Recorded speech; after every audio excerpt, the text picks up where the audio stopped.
আপনাকে একটা মজার সাইকোলজি বলি। আমি যদি আপনাকে বলি আপনি মানুষটা খারাপ, তাহলে আপনি কি আমাকে ভালো বলবেন? দুনিয়াতে এমন কম মানুষই আছে, বলতে পারেন এমন কোনো মানুষই নেই যাকে বলবেন আপনি খারাপ আর সেও মাথা নেড়ে বলবে, হ্যাঁ ভাই, আমি সত্যিই খুব খারাপ, তুমি একদম ঠিক বলেছ, তুমি অনেক ভালো মানুষ। আর একটা বিষয় হলো সমালোচনা।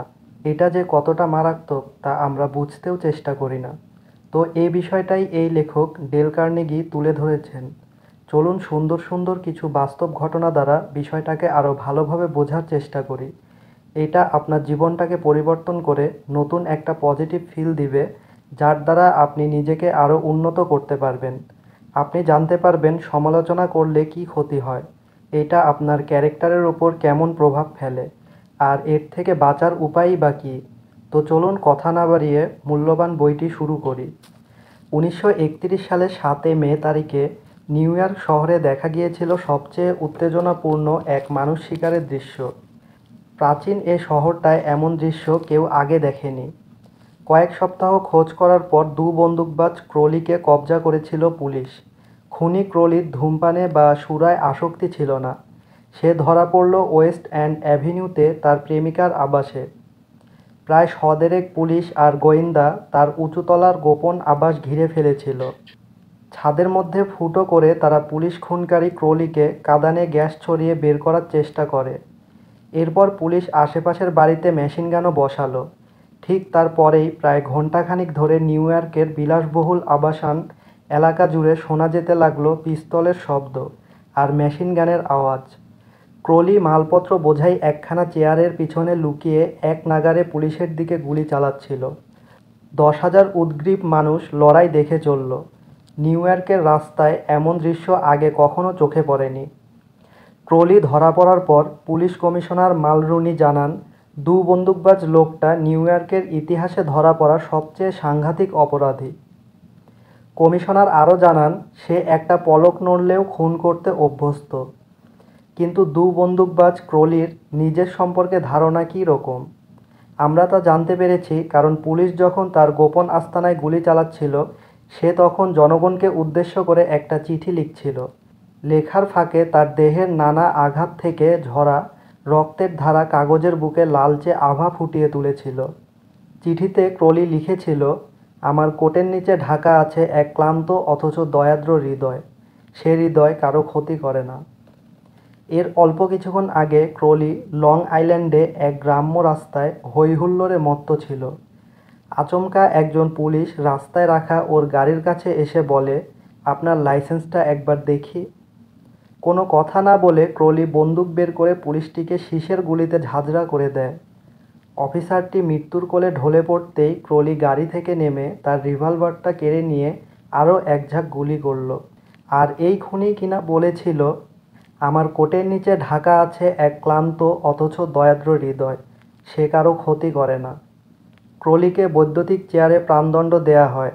সে যখন সিং সিং কারাগারে মরণ কুঠিতে হাজির হলো, তখন হয়তো তার বলা উচিত ছিল, মানুষ খুন করার পুরস্কার হিসেবে এটাই পাচ্ছি। কিন্তু না, সে যা বলল তা হলো, আত্মরক্ষার বদলে এটাই আমি পেলাম। এই কাহিনীর বক্তব্য হলো এই, বন্দুকবাজ ক্রলি নিজেকে মোটেই দোষ দিতে চায়নি। অপরাধীদের মধ্যে এটা কি কোনো অবাস্তব আচরণ মনে করেন আপনারা? তা যদি ভাবেন তাহলে এটা একবার শুনুন। আমার জীবনের সেরা মুহূর্তগুলো মানুষকে আনন্দ দেবার জন্যই ব্যয় করেছি। তাদের নানাভাবে সাহায্য করেছি। বদলে যা পেয়েছি তা হলো নিন্দা, আর তাড়া খাওয়া পলাতক কোনো মানুষের জীবন। এ হলো অল ক্যাপনের কথা। জেনে রাখতে পারেন, সে ছিল এখনও পর্যন্ত আমেরিকার জনগণের 1 নম্বর শত্রু। শিকাগোতে সেই ছিল সবচেয়ে ভয়ঙ্কর ডাকাত দলের নেতা। ক্যাপনও নিজের দোষ দেখতে পায়নি। সে আসলে নিজেকে জনগণের উপকারী বন্ধু বলেই ভাবত। একজন অপ্রশংসিত জনসেবক, আর জনসাধারণই তাকে ভুল বুঝে সম্মান দেয়নি। ঠিক এইরকমই করেছিল ডাচ শুলজ। নিউ ইয়র্কের দুর্বৃত্তদের গুলিতে ঝাঁঝরা হয়ে যাওয়ার আগে নিউ ইয়র্কের অন্যতম একজন জঘন্য ছুঁচো ডাচ শুলজ খবরের কাগজে এক সাক্ষাৎকারে বলে সে একজন জনদরদি। সে নিজেও তাই বিশ্বাস করত। সিং সিং কারাগারের ওয়ার্ডেন লয়েজের সঙ্গে আমার এই বিষয়ে বেশ কিছু চিত্তাকর্ষক পত্রালাপ হয়। তিনি স্বীকার করেন সিং সিংয়ের খুব কম অপরাধী নিজেকে দোষী বলে ভাবে। তারা আমার আপনার মতোই মানুষ, আর সে কারণেই তারা যুক্তি খাড়া করে বোঝাতে চায়, ওরা বুঝিয়েও দিতে প্রস্তুত তারা কোনো সিন্দুক কেন ভাঙে বা গুলি বা চালায় কেন। ওদের বেশিরভাগই নানা রকম যুক্তি খাড়া করে তাদের সমাজবিরোধী কাজকর্মের সাফাই দিতে চায়। সে যুক্তি ভুল বা যুক্তিগ্রাহ্য যাই হোক, তাদের বেশ জোরালো শেষ কথা হলো তাদের কখনোই আটক করা উচিত হয়নি। যদি অ্যাল ক্যাপন, দু বন্দুকবাজ, ক্রোলি, ডাচ শুলজ বা জেলখানার ওই সাংঘাতিক লোকগুলো নিজেদের কোনোভাবেই দোষী বলে না ভাবে, তাহলে আমরা যেসব মানুষের সংস্পর্শে আসি তাদের ব্যাপারটা কী রকম? পরালোকগত জন ওয়ানেমেকার একবার স্বীকার করেন, 30 বছর আগে উপলব্ধি করেছিলাম কাউকে তিরস্কার করা বোকামি। আমার নিজের দুর্বলতাগুলো দূর করতে আমায় কম ঝামেলা সহ্য করতে হয়নি। কারণ এটা না বুঝে উপায় ছিল না যে ঈশ্বর সকলকে সমান বুদ্ধি দেননি। ওয়ানামেকার এ শিক্ষা গ্রহণ করেছিলেন বেশ আগেভাগেই, কিন্তু আমার বেলায় তা হয়নি। প্রায় শতাব্দীর 1/3 হাতড়ে বেড়াবার আগে আমার উপলব্ধি হয়নি যে শতকরা 90 জন মানুষই নিজের দোষ দেখেও কখনো আত্মসমালোচনা করতে চায় না। সমালোচনা করা বৃথা, কারণ এতে মানুষ সাবধানী হয়ে পড়ে, আর স্বভাবতই সে নিজের কাজ সমর্থন করার পথ খোঁজে। সমালোচনা মারাত্মক জিনিস, যেহেতু এটা মানুষের অহমিকাকে আঘাত করে, তার আত্মগর্বে চিড় ধরে, আর তার ফলে সে সেটা ঘৃণার চোখে দেখা শুরু করে। জার্মান সেনাবাহিনীর কোনো সৈনিককে কোনো ঘটনা ঘটলে সঙ্গে সঙ্গেই কোনো রকম অভিযোগ পেশ করতে বা সমালোচনা করতে দেয়া হয় না। প্রথমে তার ক্রোধ প্রশমিত করে মাথা ঠান্ডা করতে বলা হয়। সে যদি সঙ্গে সঙ্গে কোনো অভিযোগ আনে তাহলে তাকে শাস্তি দেয়া হয়।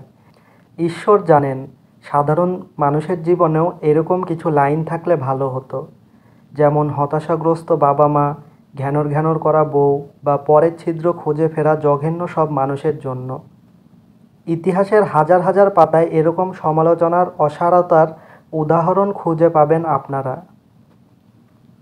যেমন উদাহরণ হিসেবে বলা যায় থিওডোর রুজভেল্ট আর প্রেসিডেন্ট ট্যাফটের বিখ্যাত সেই ঝগড়া, যে ঝগড়ার ফলে রিপাবলিকান দল প্রায় ভেঙে যায় আর উড্রো উইলসন হোয়াইট হাউসে ঢোকার সুযোগ পেয়ে যান। এর ফলে বিশ্বযুদ্ধে তিনি আলোকোজ্জ্বল লেখার সৃষ্টি করে ইতিহাসের ধারাটাই বদলে দেন। সব ব্যাপার একটু খতিয়ে দেখা যাক। 1908 সালে থিওডোর রুজভেল্ট যখন হোয়াইট হাউস ত্যাগ করেন, তিনি ট্যাফটকে প্রেসিডেন্ট বানালেন। এরপর তিনি আফ্রিকায় সিংহ শিকার করতে চলে যান। ফিরে এসেই তিনি ফেটে পড়লেন। তিনি ট্যাফটকে তার রক্ষণশীলতার জন্য ভর্ৎসনা করে নিজেই তৃতীয়বারের জন্য প্রেসিডেন্ট পদে নতুন দল গঠন করে প্রতিদ্বন্দ্বিতা করার ব্যবস্থা করে ফেললেন। ঝগড়াটা বেশ ঘোরালো হয়ে উঠল। এরপরে নির্বাচন এলো, তাতে উইলিয়াম হাওয়ার্ড ট্যাফট আর তার রিপাবলিকান দলের দারুণ পরাজয় ঘটল। তারা মাত্র 2টো রাজ্য দখল করতে পারলেন, ভারমন্ট আর উটা। প্রাচীন দলটার এমন হার কখনো হয়নি। থিওডোর রুজভেল্ট ট্যাফটকেই দোষ দিয়েছিলেন, কিন্তু প্রেসিডেন্ট ট্যাফট কি নিজেকে দোষী মনে করেন? অবশ্যই না। অশ্রু সজল চোখে ট্যাফট বলেন, আমি বুঝতে পারছি না অন্য আর কিছু আমি করতে পারতাম কি না। এখন দোষটা কার, রুজভেল্টের না ট্যাফটের? সত্যি কথা বলতে গেলে আমি সেটা জানি না, গ্রাহ্যও করি না। যে কথাটা বোঝাতে চাই তা হলো থিওডোর রুজভেল্টের ওই সমালোচনাতেও ট্যাফট নিজেকে দোষী বলে ভাবেননি, বরং এটা সজল চোখে ট্যাফটকে আত্মসমর্পণ করতে আর ভাবতে বাধ্য করেছিল যে তিনি আর কিছু করতে পারতেন কি না। এই হলো ব্যাপার। মানব চরিত্রের কাজই এই। দোষীরা সবসময় নিজেকে ছাড়া সকলকেই দোষারোপ করে চলে। আমরা সকলেই এই রকম। অতএব আপনি বা আমি যখন আজ বা কাল অন্য কাউকে সমালোচনা করার জন্য উৎসাহিত হব, তখন আমাদের মনে রাখা দরকার অল ক্যাপন, দু বন্দুকবাজ, ক্রোলি আর অ্যালবার্ট ফলকে। আমাদের অনুভব করতে হবে সমালোচনা অনেকটা পোষা পায়রার মতোই, এটা সবসময় নিজেদের ঘরেই ফিরে আসে। আমাদের আরও উপলব্ধি করতে হবে যে যে লোককে আমরা ঠিক পথে আনতে চাইছি বা দোষ দিতে চাইছি, সে সম্ভবত আত্মপক্ষ সমর্থন করতে আরও উল্টে আমাদেরই দোষারোপ করবে। তাছাড়াও হয়তোবা সেই শান্ত ট্যাফটের মতোই বলবে, আমি বুঝতে পারছি না অন্য আর কিছু আমি করতে পারতাম কি না। 1865 সালের 15 এপ্রিলের এক শনিবারে সকালে আব্রাহাম লিঙ্কন সস্তা দরের এক সরাইখানার হলঘরের শয়নগৃহে মৃত্যুশয্যায় শায়িত ছিলেন। সে ঘর ছিল ফোর্ডের নাট্যশালার ঠিক সামনের রাস্তায়, যে নাট্যশালায় রুথ তাকে গুলি করে। লিঙ্কনের দীর্ঘ দেহ অতি ছোট একখানা শয্যায় আড়াআড়ি অবস্থায় শায়িত ছিল।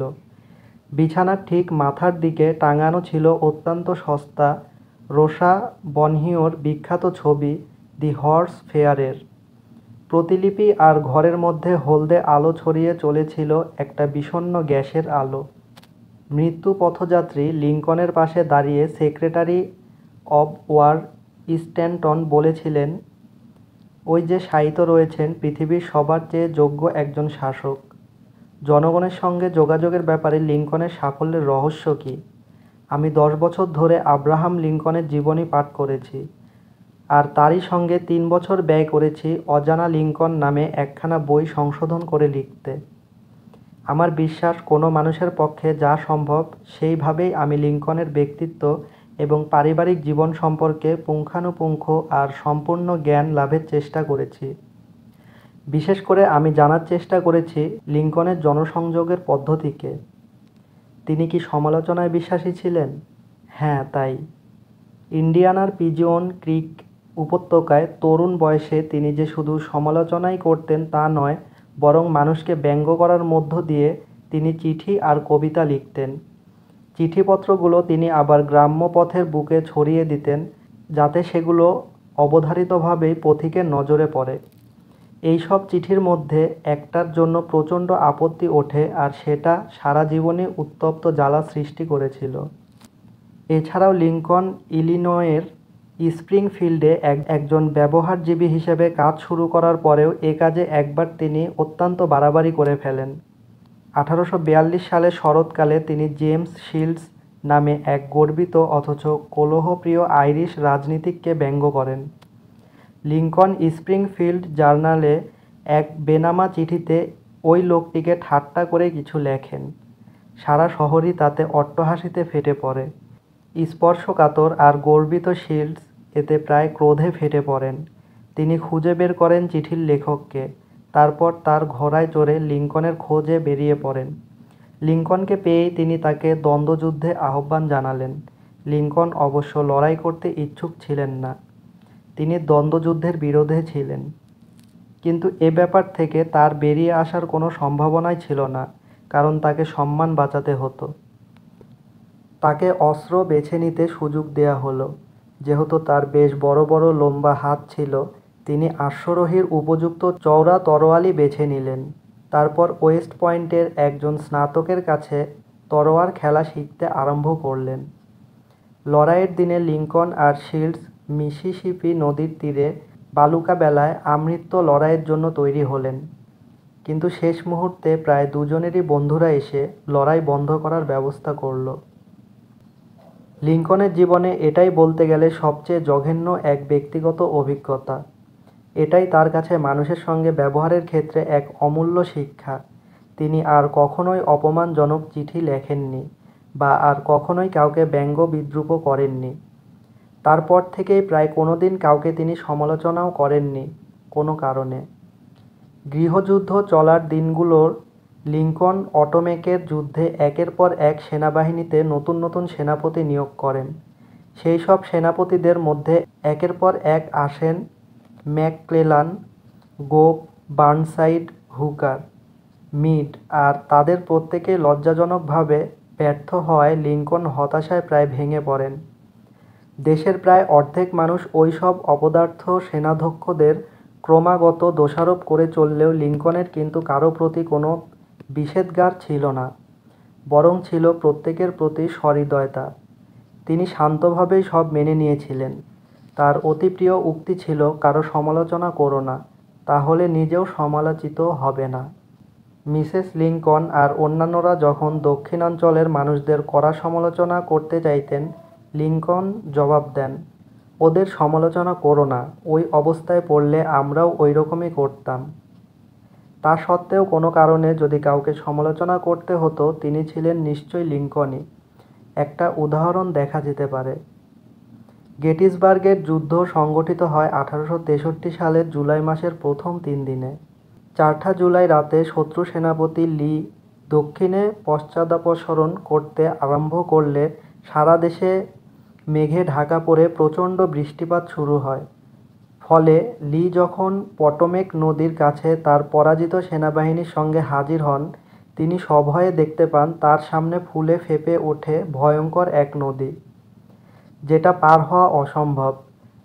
আর তার পিছনে তাড়া করে আসছিল যুক্তরাষ্ট্রীয় বিজয়ী বাহিনী। ফাঁদে পড়েছিলেন লি, তার পালানোর আর পথ ছিল না। ব্যাপারটা লিঙ্কন বুঝতে পেরেছিলেন। তার হাতে এসেছিল ঈশ্বর প্রেরিত এক সুবর্ণ সুযোগ, লির সেনাবাহিনীকে অবরুদ্ধ করে সঙ্গে সঙ্গে যুদ্ধ শেষ করার সুযোগ।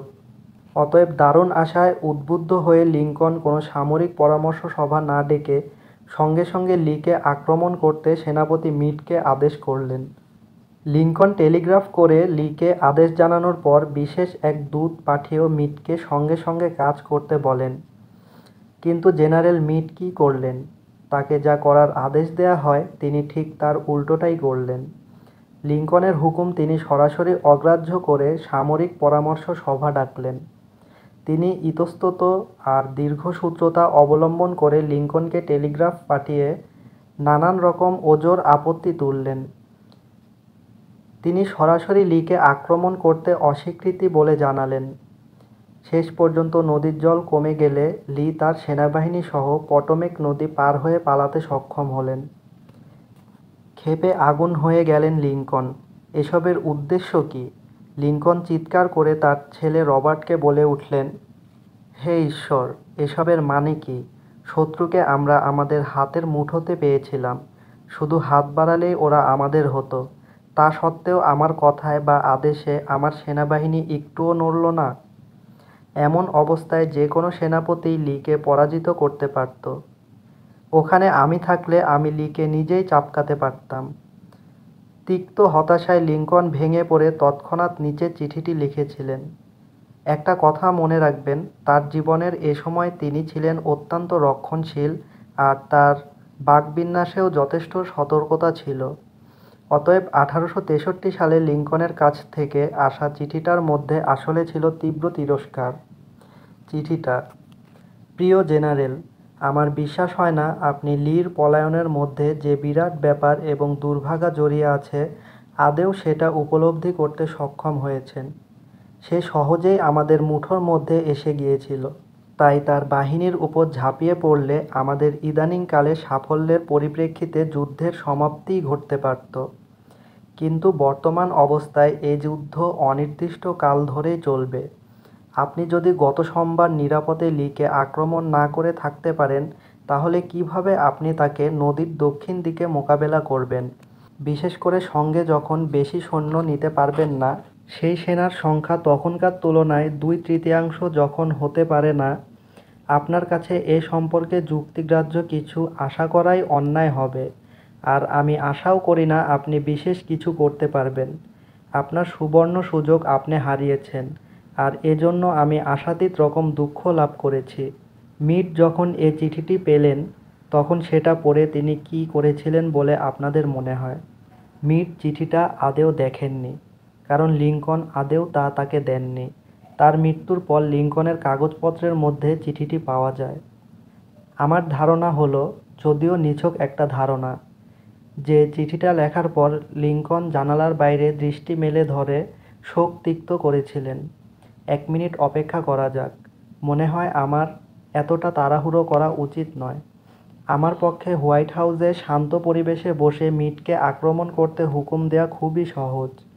কিন্তু আমি যদি গেটিসবার্গে থাকতাম আর মিড গত সপ্তাহে যে রক্তপাত দেখেছে তা দেখতাম, আহত আর মৃতকল্পদের কাতর আর্তনাদ যদি আমার কানে প্রবেশ করত, তাহলে হয়তো আক্রমণ করতে আমিও তেমন উৎসাহ বোধ করতাম না। আমার যদি মিডের মতো ভীরুতা মাখা মনোবৃত্তি হতো, তাহলে সে যা করেছে হয়তো আমিও তাই করতাম। যাই হোক, অনুশোচনা করে লাভ নেই। আমি যদি এ চিঠি ওকে পাঠাই তাতে আমি মানসিক শান্তি পাবো বটে, কিন্তু পরিবর্তে মিট যেভাবে হোক আত্মসমর্পণ করে নিজেকে সঠিক বলে প্রমাণ করতে চাইবে। এটা হলে সে আমাকে দোষারোপ করতে চাইবে। এর ফলে মনোমালিন্যের সৃষ্টি হবে। তার সেনাপতি হিসেবে তার সব যোগ্যতা আর প্রয়োজনও নষ্ট হয়ে যাবে। এটার জন্য তাকে সেনাবাহিনী থেকে পদত্যাগে বাধ্য হতেও হবে। অতএব আমি যা আগেই বলেছি, লিঙ্কন চিঠিটা সরিয়ে রেখে দেন, কারণ তিনি বুঝেছিলেন তীব্র সমালোচনা আর নিন্দা নিঃসন্দেহে ব্যর্থতাতেই পর্যবসিত হয়। থিওডোর রুজভেল্ট বলেছিলেন, সমালোচনা আর নিন্দা নিঃসন্দেহে ব্যর্থতাতেই পর্যবসিত হয়। থিওডোর রুজভেল্ট বলেছিলেন যে তিনি যখন প্রেসিডেন্ট ছিলেন তখন কোনো গভীর সমস্যার সম্মুখীন হলে তিনি আরামকেদারায় শরীর ছড়িয়ে হোয়াইট হাউসে তার ডেস্কের পিছনে টাঙানো লিঙ্কনের বিশাল ছবিটার দিকে তাকিয়ে নিজেকে প্রশ্ন করতেন, আমার মতো অবস্থায় পড়লে লিঙ্কন কী করতেন? তিনি নিজের সমস্যার সমাধান কীভাবেই বা করতেন? কখনো কাউকে কোনো তিরস্কার করার আগে আমাদের উচিত পকেট থেকে একটা $5 নোট বের করে লিঙ্কনের ছবিতে একবার চোখ বুলিয়ে নিয়ে প্রশ্ন করা, এমন সমস্যার সম্মুখীন হলে লিঙ্কন কী করতেন? আপনার কি এমন কাউকে জানা আছে যাকে পরিবর্তিত করে তার উন্নতি ঘটিয়ে পরিচালিত করতে চান? চমৎকার, খুব ভালো কথা। আমিও মনে প্রাণে সেটা সমর্থন করি। তবে এ কাজ আপনার নিজেকে দিয়েই শুরু করছেন না কেন? এটাকে বেশ স্বার্থপরতার দৃষ্টিতেই দেখতে পারেন। এটা বরং অন্য কাউকে বদলে যাওয়ার চেষ্টার চাইতে অনেক বেশি লাভজনক। কথাটা নিছক সত্যি, আর ঢের কম বিপজ্জনকও বটে। ব্রাউনিং একবার বলেছিলেন, কোনো মানুষ যখন নিজের মধ্যেই সংগ্রাম শুরু করতে চায় তখন বুঝতে হবে তার কিছুটা মূল্য আছে।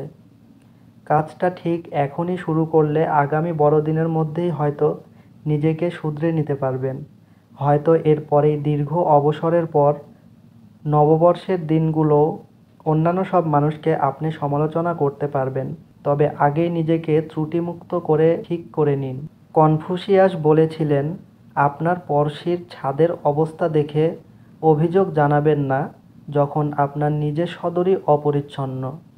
আমার বয়স যখন খুবই অল্প তখন মানুষকে প্রভাবিত করার বেশ চেষ্টা করতে চাইতাম। সেই সময় আমেরিকার সাহিত্যাকাশে সমহিমায় বিরোচন করতেন যিনি, সেই রিচার্ড হার্ডিং ডেভিসকে আমি একটা মূর্খের মতো চিঠি লিখেছিলাম।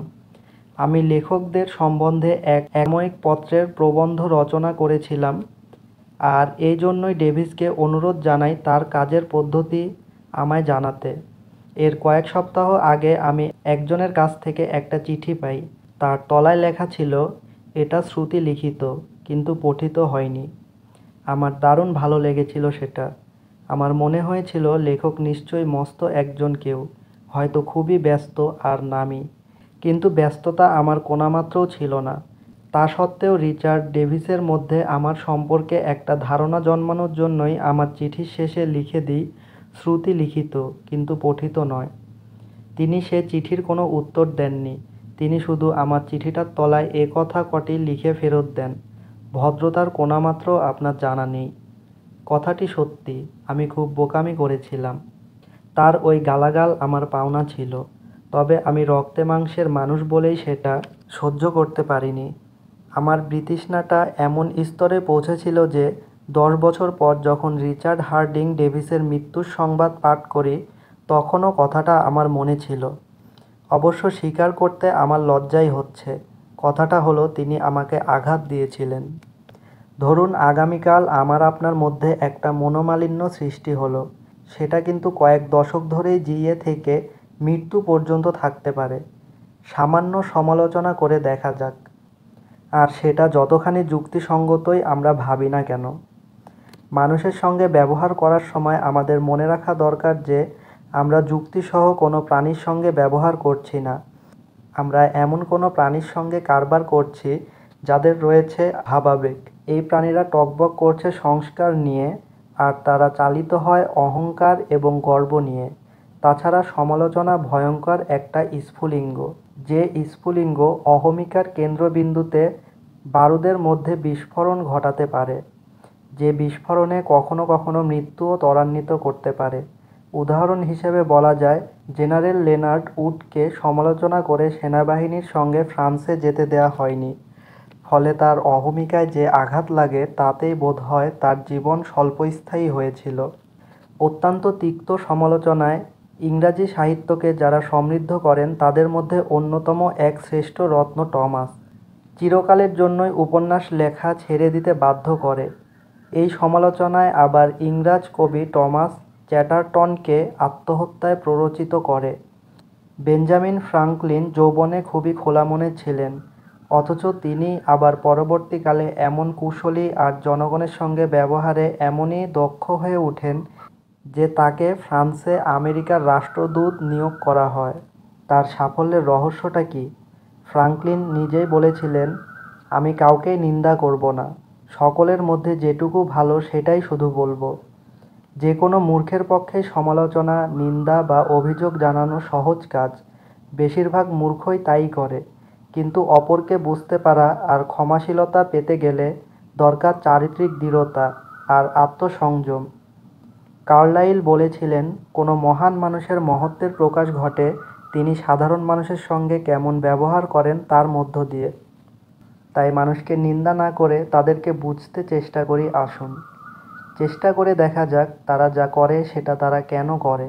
এটাই সমালোচনার চেয়ে ঢের বেশি লাভজনক এবং কিছুটা বিহ্বলতাময়ও। আর এর মধ্যে দিয়ে আসে সহানুভূতি, ধৈর্য এবং দয়ার্দ্র ভাব। সবাইকে জানার অর্থই হলো সবাইকে ক্ষমা করা। ডক্টর জনসন যেমন বলেছিলেন, স্বয়ং ঈশ্বরও মানুষের মৃত্যুর শেষ দিনটা পর্যন্ত তাকে বিচার করেন না। তাহলে আপনি বা আমি জীবিত লোকদের বিচার করব কেন? বন্ধুরা, আজকে এতটুকু পর্যন্তই।